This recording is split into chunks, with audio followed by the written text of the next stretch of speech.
We're delighted to be here from the East Midlands to talk to you about digital pathways for the management of cardio-respiratory conditions and COVID-19. So the aims of the project were, at the beginning of the pandemic, we developed 2 new digital pathways for COPD and heart failure patients. This was important as we wanted to provide an effective service for our patients whilst reducing face-to-face contact and thus protecting the clinical vulnerable. We needed to be able to identify when individual patients' condition was deteriorating and intervene early to provide treatment and support to reduce the risk of hospital admission.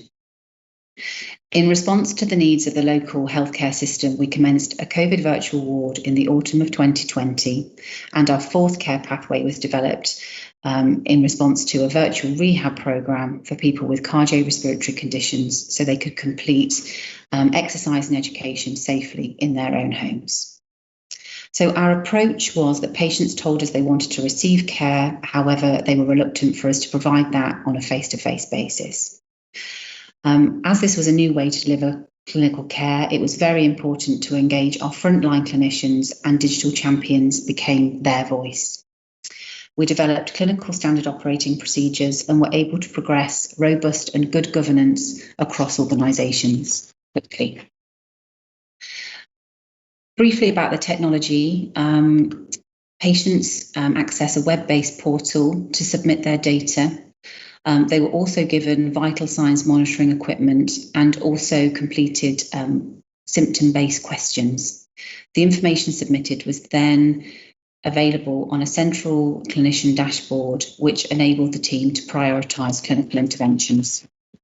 To describe the improvement principles, we have been delivering digital pathways for over 1 year. We wanted to understand from our patients their experience of using a digital pathway. So we have completed patient experience questionnaires.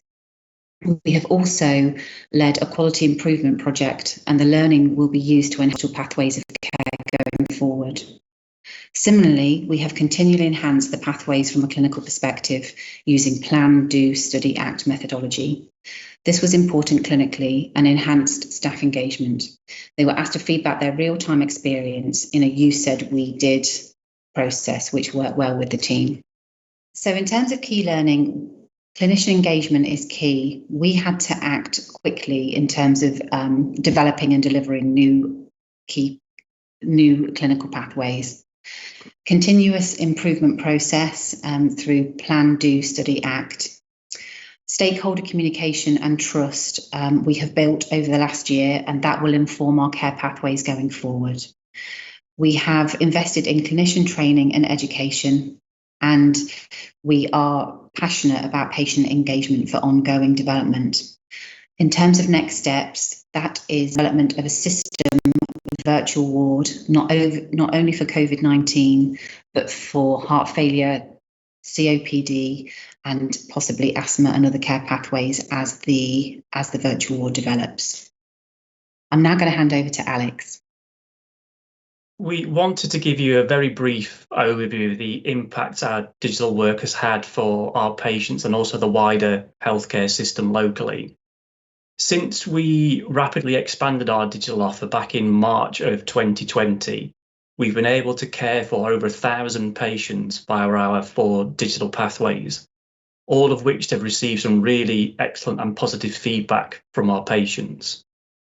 In terms of improvement, we've really been able to have quite a big impact on the readmission rate for COVID-19 patients locally. The average readmission rate from our acute hospitals locally for COVID-19 patients is around 9%.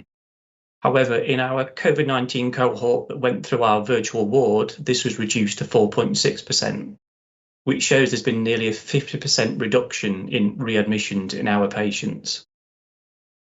The biggest impact our digital work has had is in the oxygen weaning cohort as part of our COVID-19 virtual ward. Back in January of this year, we expanded our COVID virtual ward to include patients on weaning doses of oxygen. Prior to this, these patients would have had to stay in an acute hospital bed until their oxygen was weaned off before they could go home. Between January and the end of April this year, we had 27 patients referred to our virtual ward for oxygen weaning. 3 of these patients we weren't able to wean off due to underlying medical conditions. The bar chart on the slide shows for the 24 patients that we were able to wean off oxygen, it shows the number of days it took per patient to get them off the oxygen. And as you can see, there's a real range of how long this took, from a few days up to a few weeks. But overall, nearly half of the cohort were actually on the virtual ward for more than 10 days.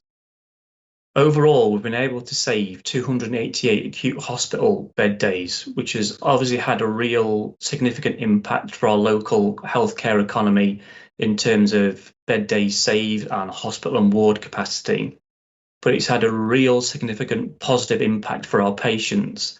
They've been able to go home sooner, be with their families much sooner, rather than staying in an acute hospital bed until their oxygen was weaned off.